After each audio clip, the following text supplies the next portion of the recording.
Welcome to Production Expert. In this 4-part series, we're talking bass.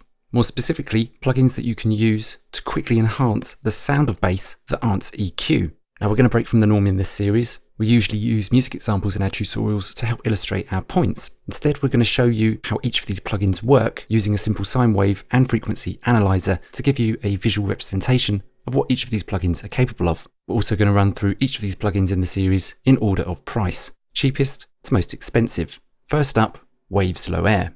Now this is a really simple plugin to use. It's really good for producing low-end sub in audio content that lacks any low end. It produces sub-harmonics below the fundamental. You can see fundamental here over in Waves F6. The other plugins that we highlight in this series are different from LoAIR, as they do the opposite, being that they produce harmonics above the fundamental, giving the impression of better low-end response, which is often helpful and of course can be heard better on smaller speakers. Be sure to check out those videos in this series after this one. So let's have a quick look at the controls over in LoAIR. First, note that we've got a 300 Hz sine wave here. Over in LoAIR, we've got a range control to define the sub-harmonics. LoAIR being for setting the level of the sub-harmonics up to 30 dB. Low, which adds a touch of saturation to the sub-harmonics. And direct. You can think of this as a wet-dry mix blend control. So let's wind it in so that we can see and hear what this does.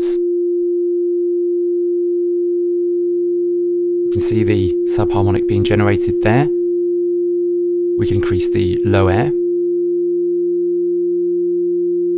Increases the strength. And we've got low. We can apply some saturation.